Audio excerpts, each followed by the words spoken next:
Good evening. So good to be here. We're going to continue on this series in the called Wonders and Wrestlers, a careful look into the very first book of the Bible, book of Genesis. And I know we kicked it off already last week. We're going to keep on with it. I believe God has a special word for us, every one of us, here this evening as we journey in this amazing, I think it's going to be an incredible series for us as a church. Every series is something special about this one. So we'll dig in here in just a quick second, but I couldn't go any further without two quick things. Number one, it is incredibly, indescribably, so I lack for words, which is rare, those of you who know me well, to express, the joy, the honor. It's the grace of God to me, to my eyes, to see what God is doing here at Crossbridge, Brickell. It was over 10 years ago when we launched right here on an Easter Sunday. And a few of you were actually here. Debbie was here. We have Antonio Carlos and Elisette who were here that very Easter Sunday. And for year after year after year, we trusted God for what he was doing and was to do. And came and showed up every single Sunday. And I don't think I had been in this building since the world has never been the same. Since COVID-19, I think 2018 might have been the last time. So I just want to express, the honor, the gratitude, the joy, the honor that it is to be with you. I love you. We've prayed for you since before day one, and we've continued to be thinking and praying for you. We love your leadership, Pastor Carter, Moni, your elders, Phil and Justin, and so forth. We love what God is doing here. And so there you have it. I've loved you before you even met me. So many of you. Number two, I want to bring greetings from your youngest sister at Homestead, Crossbridge Homestead, and ask you to continue to pray and to ask God's Spirit to continue to move in that part of our county. He's very much so at work, and you have every part in it, because we're one church, one family, and it's really exciting to see what God's doing there, but we don't do it alone, we do it together, right? One church, one family, one team, one fight, and so bring greetings. And I'm not alone. I think Cassie was up here with me too, so we got more than one homesteader representing. What a joy. Let's open our Bibles, and if you could draw your attentions to whatever Bible device you have, electronic device, phone, iPad, wherever you can find Genesis, the very first book of the Bible, chapter 15, and we're going to read the whole chapter. It's not that long, but I think it's important to encompass and to help us grasp really what the intended meaning, what the core message is for us here in this chapter of Genesis. Genesis 15. After this, the word of the Lord came to Abram in a vision. Do not be afraid, Abram. I am your shield, your very great reward. But Abram said, Sovereign Lord, what can you give me since I remain childless? And the one who inherited my estate is Eliezer of Damascus. And Abram said, You have given me no children, so a servant in my household would be my heir. Then the word of the Lord came to him, This man will not be your heir, but a son who is your own flesh and blood will be your heir. He took him outside. God took Abraham outside, and he says, Look at the sky and count the stars, if indeed you can count. And he said to him, So shall your offspring be. Abram believed the Lord, and he credited it to him as righteousness. He also said to him, I am the Lord who brought you out of Ur of the Chaldeans to give you this land, to take possession of it. But Abram said, Sovereign Lord, how can I know that I will gain possession of it? So the Lord said to him, Bring me a heifer, a goat, and a ram, each 3 years old, along with a dove, a young pigeon. Abram brought all these things to him, cut them in two, and arranged the halves opposite of each other. The birds, however, he didn't cut in half. Then birds of prey came on the carcasses. Abram drove them away. Verse 12, as the sun was setting, Abram fell in a deep sleep, and a thick and dreadful darkness came over him. Then the Lord said to him, Know for certain that for 400 years your descendants would be strangers in a country not of their own, and they'll be enslaved and mistreated there. But I will punish the nations that they serve as slaves, and afterwards they will come out with great possessions. You, however, will go to your ancestors in peace and be buried in good old age. In the fourth generation, your descendants will come back here, for the sins of the Amorites has not reached its full measure. When the sun had set and darkness had fallen, a smoking firepot with a blazing torch appeared and passed between the pieces. On that day, the Lord made a covenant with Abram and said, to your descendants, I give this land from the Wadi of Egypt to the great river of Euphrates, the land of the Kenites, Kenizzites, Cadmonites, Hittites, Perizzites, Rephaites, Amorites, Canaanites, Girgashites, Jebusites. This is the word of the Lord. Will you pray with me? Father, thank you for your holy, inspired, infallible word, which never, ever comes back void. Like a double-edged sword, it pierces through the inmost part of our souls, and beyond merely informing us, it transforms us. Thank you for your living word, namely our Lord and Savior, Jesus Christ. We pray that by your Spirit, you would speak to us, open our minds, our hearts, to the truth and the good news of the gospel. And all this we pray in your holy name. Amen. This passage we're studying is rather interesting, maybe known to some if you have read through Genesis before, and in some ways a bit strange when you read this account. These ceremonial sort of rites within the Judaic context, and quasi-bizarre, if you would ask me.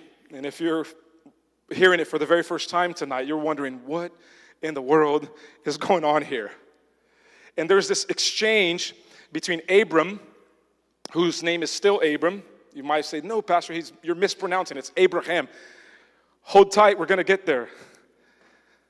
But it's this exchange between God and Abram, and back and forth, this dialogue, this exchange between a heavenly Father and one who is later known as the greatest of all earthly fathers, the Father of which he can't even count his offspring, his generation, Father of many, the Father of the faith, the patriarch of the Judeo-Christian faith. And here we have this interesting and sort of enigmatic, what do we make of this exchange between God and Abraham? There's a word, and if you're taking notes, or if you caught it already, or highlighting, or circling, or whatnot, there's a word in this passage that appears over and over that unlocks, it's a golden key that sort of unlocks and helps us understand the very core, the central message here in the passage. And it's very, very applicable to us. And the word is not a very common used word in our colloquial English, not a very common usually used word in your vocab, in your workspace, in your neighborhood, maybe in your home and whatnot. The word is covenant. Now, I leaned over to Brandon earlier because we were singing, and it's on our worship song. Sometimes I think we bulldozer through these words, but do we really grasp it? Do we really understand it? What is the real deep depth meaning of this term? Very important. I want to frame it with that. It's important, if anything, we understand what that means here tonight, and we'll see the importance of it. Now, to be a little more participatory, if you would, and when you think or when you hear the word covenant, what does immediately come to your mind? What are some synonyms? What does that mean when you hear that to you? Sorry? A contract, that's right. A promise. A agreement. A bondage. Okay. Think about it. Etymologically, in other words, I went and looked at what is that? Where did we take that word? Where did we get that word from? The word comes from the Old Latin word convenire. Convenire, to which we get the English word to convene, which means to what?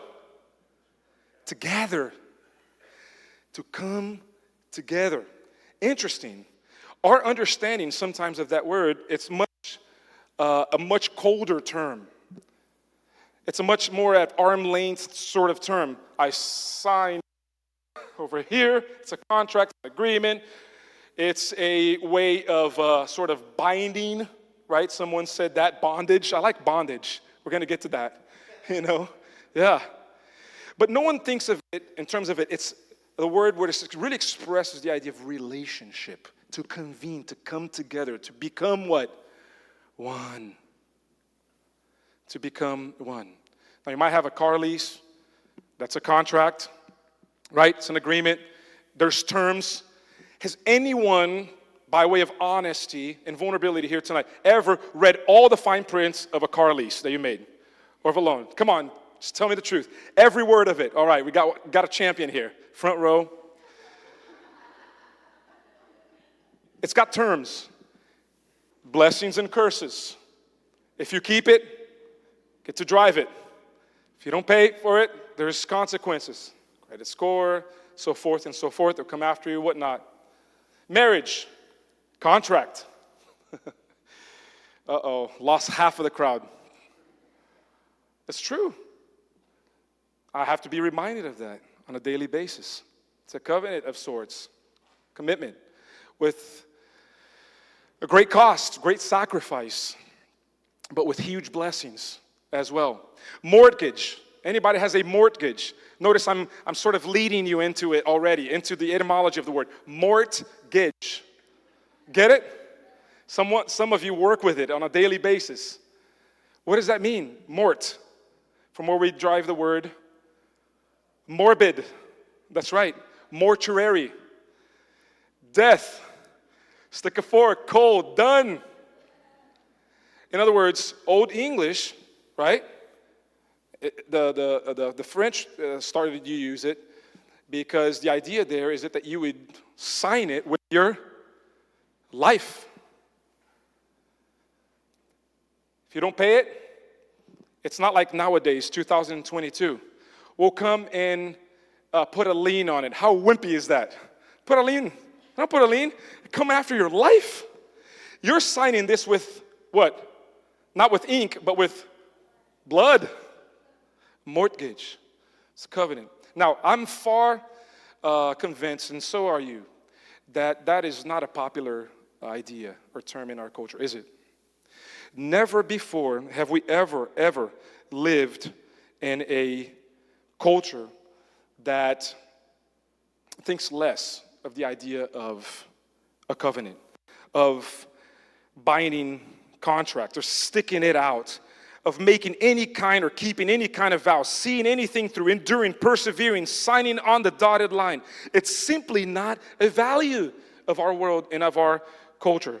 There's nothing noble about it. And we often hear, and sometimes we ourselves, we say, I don't make contracts with anyone because I don't trust anyone. I don't want to be what? Stuck to anyone or to anything. Yet, and here is what I would call one of these golden nuggets, right, of the evening. If you haven't gotten anything yet, that is intrinsic to who God is. He is a covenantal God. It is intrinsic to understanding who God is and His character and His nature and in every way in which and by which He relates to His people and to us. So let's look at this quick text here in three ways. The covenant giver, the covenant breakers, and the covenant keeper. The covenant giver, the covenant breakers, and the covenant keeper. Number one, the covenant giver. The most strange, if you will, part of this text, as I alluded to already, is in verse 17, 18, right towards the end. That's when we hear that after God has sort of an initial preliminary exchange with Abraham, He says, go out there, bring me a heifer, right? Bring me these animals, and here's what I want you to do. Now, to us, it's a rather interesting and very foreign idea of sort of binding or making a covenant with this sign and this seal, to do it in this way. But it wasn't very foreign and strange to the people at the time. That's what they would do. And the way the covenant works and described in verses 17 and 18 is more or less like this in colloquial English. we're going to reenact here the terms of this contract. And what we're both saying to one another is, may it happen to me, or may it happen to whichever party doesn't keep their end of the bargain. So bring these animals.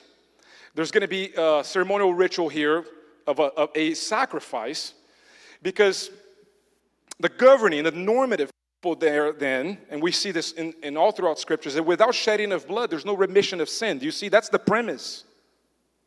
So I want you to bring these animals, slaughter them, cut them in half, separate them apart from one another, almost like there's an aisle in between. And the two of us, we're going to walk through it, hand to hand. Not just myself, not just you, both of us.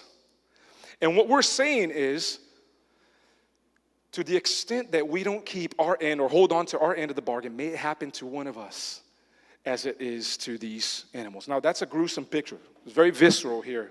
If you are visual, and like me, you're starting to picture this. There's blood everywhere. There's carcasses that Abraham is trying to scare these crows or vultures from and whatnot. I mean, there's blood, there's flesh. I mean, it's a gruesome picture there. But a very, very, very visceral reminder, right, of the curses of not keeping this covenant. Well, that's what God offers. He is the covenant giver. Now, Abraham looks at it and he goes, whoa, all right, let's go. And he walks through it, comes back, and in his exchange with God, he says, all right, I see the curse of the covenant. Is there any benefits? What do I get out of this? What are we really dealing with here? God goes, I'll give you a land. Take everything. I brought you out of Ur of the Chaldeans. I have more land for you. I'm going to give it to you. Pack everything up. Let's go. He goes where? God says to Nunya. You know where Nunya is? He goes, okay, fine. You delineate all this land, all this geographical area. You're going to give me all that? Yeah, sure, because I'm going to give you a big descendants. I'm going to give you a big descendants. Look at the stars. More than these stars. You can't even count the stars. I'll give you more descendants. I'm going to make you fruitful. Fertile and fruitful. I'm going to bless you, and I'm going to use you as a huge blessing. Abraham will go, great. God, I've got a problem. I don't have a kid. I'm 95 right about now. And that's the beauty of this text. I want to call your attention to fall in love with it, to drop a tear here this evening, tonight, as we focus on this first point of the covenant giver. Right on verse 1, he says, you don't get it, do you? I am the covenant giver. And not only that, I am your shield and I am your great reward. I'm your highest possession. I am your prize. And nothing else compares to me. Abram, you think what I can give you, you think that the extent of my generosity and my grace to you are these things that I mentioned, land and a generation and an offspring? I want to give you myself.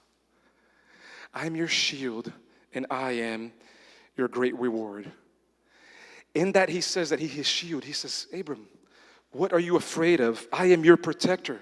I'm your defender. I am your dwelling. I am your home. I'm your deliverer. I'm your rescuer. I will go with you, alongside of you. I'll go before you. I will put a hedge of protection around you. I am your shield. Not only that, I am your greatest reward. What God is saying to him and to you and to me today, the covenant giver, is that I'm everything. Everything you have ever dreamed of, all the joy and bliss and delight, all the happiness and fulfillment. I am everything. I alone am your true love. I am your shield. I will always be with you. You will never be alone. Now, it's not that alone is not a good promise to you tonight. Maybe, are you feeling lonely? It says you'll never, ever be alone, no matter where I send you. Because wherever you are, I will be there with you and for you. I will never break a covenant. I can never break a promise. I never have. I never will. I will never break your heart. How many of you are holding really tight to your heart? to your affections, to your homage, to that which gets you up in the morning, to what you're chasing. God says, I'm better than that. I will never let you down. You know why? Because in contrast to yours and my worthless idols, even the ones we make it for ourselves, which asks everything of us and gives nothing in return, the God of the universe says, I'll give you everything of myself, all of who I am to you. What are you holding on to, Abram? Or to me and to you this evening? What do we deem more important, more valuable than the covenant giver himself? This is the absolute truth. And before we jump into point 2, real quick here, and you've probably heard this before, it's true. It holds through all through life. It's only when you reach the very bottom, when everything falls apart, when all of your schemes and your cisterns and resources are broken and exhausted, that you finally open, that you and I are finally open to learning how to completely lean and depend on God and fall in His loving arms and to hear His tender whisper, I'm the covenant giver. And beyond anything that I could ever give, provide, I'm giving myself to you. And you've heard this before here at Crossbridge at some point. You'll never know, I think I have that up too. You never know that God is all you need until He's all you have. Matthew 10:39 says, whoever finds their life will lose it, but whoever loses their life for my sake will find it. You see? The covenant giver himself. And we're so ready, willing, and able to give us far more than we could ever fathom. He gives himself. Well, leads us to point 2, the covenant breaker. So if you have a covenant giver, there are those on the recipient end of it. And we must consider, what do? What's often and always the pattern of those who receive the covenant? Well, it's evident that God's invitation to Abram and to each and every one of us is to belong to Him, to walk with Him, to trust Him in obedience. And what He has for us is great. More than anything this world could offer, as we said. Yet, all of us, every single one of us, due to the indwelling sin, due to the spiritual blindness, and because our hearts are deceitful and desperately wicked above all things, we don't even know our hearts. All of us have in us an infinite capacity to break the promises that we make, to break the covenant that we make, precisely the one with God.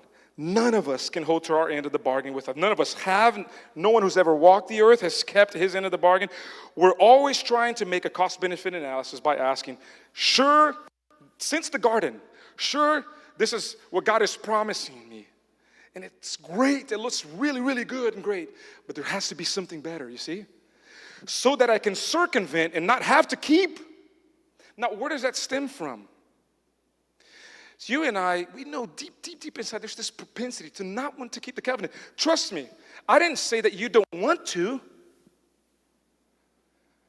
I said that you can't.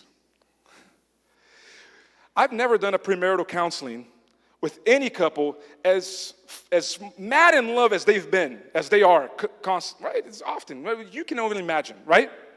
In fact, I used to do premarital counseling in like 5 sessions, then I did it in 3. Now I do it in 1. I'm considering doing a half, just over the phone. Because it's, what can I say to them? I don't think you guys are ready. I think it's sure. July 29th, Show up in a suit, we're getting married anyways. That's how it is. Never, ever, any couple have said to me, Pastor, would you talk with us, pray with us, bless us? Because I want this thing to run, it's like it lasted about 3 to 4 years. And that would be pretty good. After that, I can't really promise anything, I don't intend to break this covenant, this promises, these vows that I'm going to make before God and before others, but it might happen, and so, just bless us for about 3 or 4 or 5 years, maybe, at best. Or a year, or 6 months. I don't know, no one's intended to. I'll tell you, if you indulge me and you give me another extra minute and a half, I'll just tell you this story, true story. My mom's best friend had, her daughter was getting married, and it was a turbulent sort of a dating and engagement and whatnot. You've seen those stories, okay? They turn into movies. It's a soap opera. These things, they're on and off, all this. And my mom said, you sure she's going to be here? Yeah. I said, she's sure. It's Madeline Levy. In fact, they've already planned. They have the dates. And my mom said, okay, whatever. I'll be there for you, for her friend, my mom's best friend. Wedding day came. She was there. She helped her prep, decorate. Sweaty went home, picked us all up and said, it's wedding day. Let's go, whatnot. Ceremony was great. Everybody did their part. Reception, everybody ate all they could, drank all they could, danced the night away, and then everybody was gone. And my mom was there alone with her friend, her best friend, with the bride and the groom. And the groom leaned over to the bride, and as they were kind of breaking down, cleaning things up, and he said, hey, I didn't want to worry you, I didn't want to stress you about it, but just so you know, I wasn't able to make reservations for the airline ticket for tonight. But I got them for tomorrow morning. She says, I knew it. I knew what you were going to do. I knew you were going to mess it up. Where are we going to go? And he goes, don't worry about it. Talk to my parents, and we can go to my parents' house. She goes like, no way. I'm not going to your parents' house. No way. He goes, okay, very patient. She said, what's the alternative? Where would you like to go? She says, we should go to my parents. And he goes, wait. You're joking, right? I've told you I've never set my foot there again. I don't have anything against them, but I'm not getting anywhere near close to those people. There's no way. She goes, I'm not going to your parents. She goes, well, let's go. Come on, just this one time. She goes, I'm not going to your parents. She goes, let's go to my parents. He goes, let's go to my parents. She goes, let's go to my parents. He goes, let's go to my parents. She goes to her parents. He goes to his parents. That's it. True story. That's it. Like, you're looking at me like, okay. No, that's it. It happens. Hey, wait. Mirror on the wall. You take an honest inventory of your own life, your own heart. You and I, we have that same capacity. Each and every one of us. We are by nature, because we're born to this world physically alive, spiritually dead, we're by nature covenantly unfaithful. There is a covenant giver. And all there is are covenant breakers. Each and every one of us. It's not that we don't want to. It's our incapacity, our inability. It's right here that we see God's marvelous plan and his promise to Abram that from his seed, God was going to save the world. Yes, God's redemptive plan unfolding right before Abram's eyes. Yes, a people from every tribe, every tongue, every nation, not on the basis of Abram's religious compliance. God, I'm a great patriarch, the father of the faith. Well, he didn't know that at the time either. God doesn't count. You're still operating in a mode of your own self-righteousness, of your own performance. You in and of yourself, left to your own, you're a covenant breaker. Like Abram, like myself. It's not on the basis of your compliance, not on the basis of your ability to keep the covenant, the terms of the covenant, God's law, but solely on the basis of God's sovereignty to keep his covenant with us and for us. The Christian faith is not the call to come and obey a certain moral code. So you may have the best chance at earning a right standing with God. The Christian message, the good news of the gospel, is not advice, it's news, it's good news. Where God says, because I know that you're completely unable to meet the requirements, the demands of this covenant, I will do it in your place. And so he reenacts the terms of the covenant and bears the curse you and I rightly deserve, which leads us to our third and last point, the covenant keeper. So here's the dilemma. There's a covenant giver, there's a covenant breakers, which is all of us. And if we just stopped right there, that would have been pretty desperate. That would be bad news. It leaves us desperate and hopeless. Because either we ourselves atone for our disobedience and our rebelliousness, and we bear the weight of God's wrath and God's justice, we become atonement for our own disobedience, for our own sin, for our own breaking of the covenant. And in that case, none of us would stand a chance unless, right? Option 2, help comes to us from outside of us. Unless there is hope to you and to me, where help comes to us from outside of us. The God of the universe comes into time and history. Jesus, God the Son himself, incarnates as one of us. He feels the pain that you feel. He feels the inadequacies, the shame, the guilt that you feel. He hears and has experienced every tear that you've cried in the middle of the night. God sympathizes and empathizes. He knows you by name. He purposed you in his heart before the foundation of the earth. He feels it. He comes to walk our shoes, our life, and live the life that we should have lived. And then he takes the cross and he dies the death that we deserved to die. And on the third day, he rose again. He rises again from the dead, proving that he conquered our two greatest enemies, sin and death, reversing the curse of our covenantally unfaithfulness, procuring for us a right standing with God and abundant life now and forevermore. You see what is going on? Jesus, and I might have that as well, is not merely just your good example. He doesn't come with good advice. He doesn't just come and say, here's your best shot at getting this thing right. He doesn't say, buy my books, here are 7 steps to it, I guarantee you. And if it doesn't work, I'll return your money. He doesn't come with a set of laws and rules. He doesn't come with advice. He's a great teacher, the greatest of all teachers. He's not just your example. He is your substitute.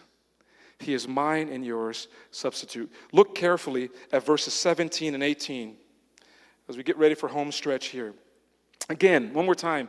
There he is.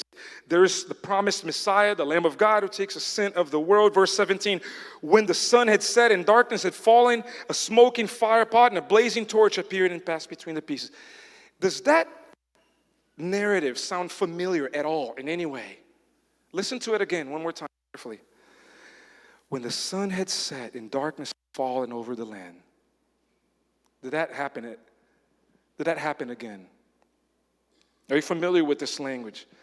A smoking fire pot with a blazing torch appearing and passed between the pieces. Is this a picture when the dark clouds rolled in and the earth shook? And on this mount called Golgotha, outside the city, as an outcast, Son of God, God the Son himself, hung and experienced the knife, the surgical procedure of being split and torn apart and separated from the Father. As if God himself was inviting you and I, covenant breakers, taking us by the hand and say, I'll walk you down the aisle. I'm going to walk with you. I'm going to fulfill the terms of this covenant in your stead, in your place. I'm going to do for you what you could have never done for yourself. On that gory night, and as we're about to celebrate and taste and see, reenact again the terms of the new covenant. The one who was slain, the one who was split, the one who was torn apart in two. Nothing he had done for everything you and I have done. And he did it with such resolve. He did it with such grace. He did it with such mercy. He did it with such love. He took the cup that night, and as we're going to do, and he says, this is the new covenant. You couldn't keep the old one, so I will keep the new covenant in your place for you. On that day, the Lord made a covenant with Abram.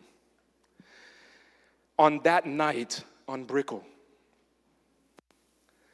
God invited you because he wanted to make a covenant with you.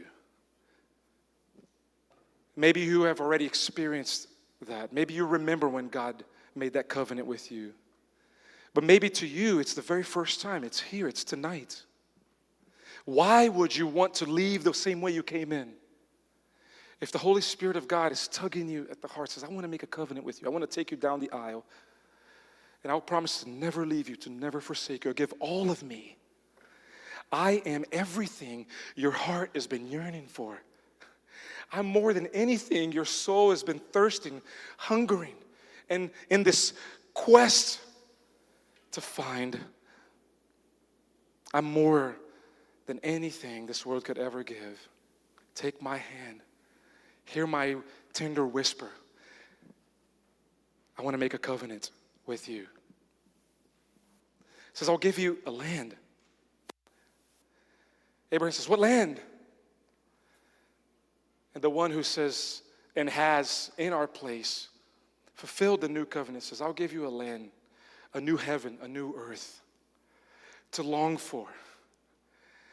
A place where there's no more shame, no more pain, no more tears. Where all wrongs will be put to right.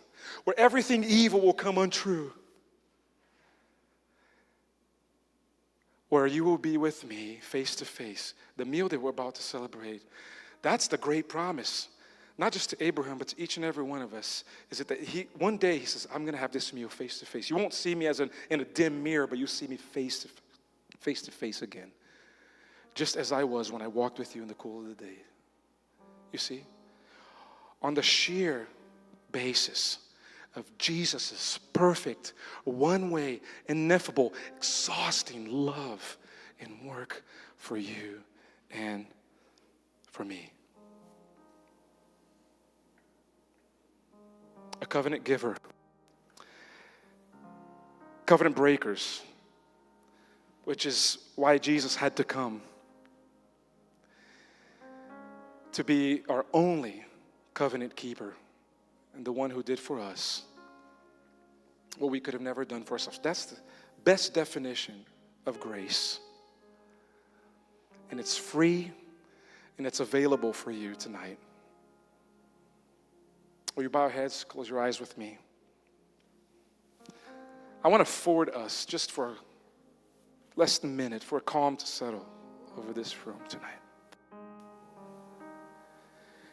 And if you ever, why am I here?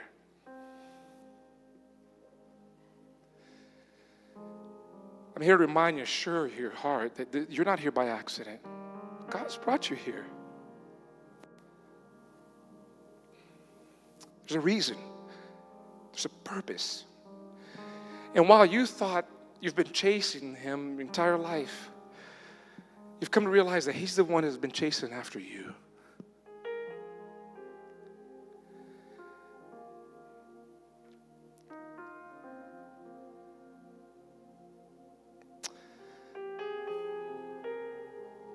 And he's saying, if all you trust me, by grace alone, through faith alone, in Jesus alone, nothing else, I'll come in, I'll give you new life, and I'll change you from the inside out. And you'll know the quality and the heart of the covenant giver. Father, we fall at your feet and we worship in response to your ineffable love, to your grace that sees no boundaries, that sees no end. And we thank you for adopting us into Abraham's seed. As children of the covenant, as children of the promise, because you are a God of promises.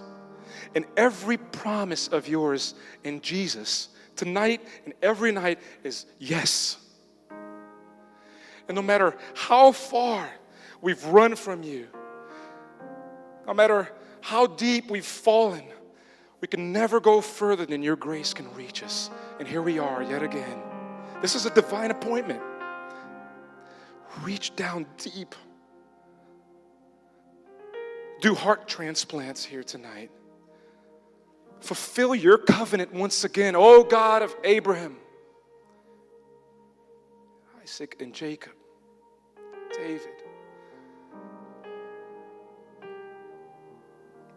O host of this table that we're about to partake, thank you for your invitation for us to belong, a seat prepared for us. That is your perfect covenant with us. That we would be called the beloved sons and daughters of the living God, co-heirs with Abram, in a multitude greater than the number of all the constellations in this universe. Father, you alone are good. You alone are God. Make us every day more like our Lord and our Savior, Jesus Christ. It's in his name. All God's people said. All God's people said.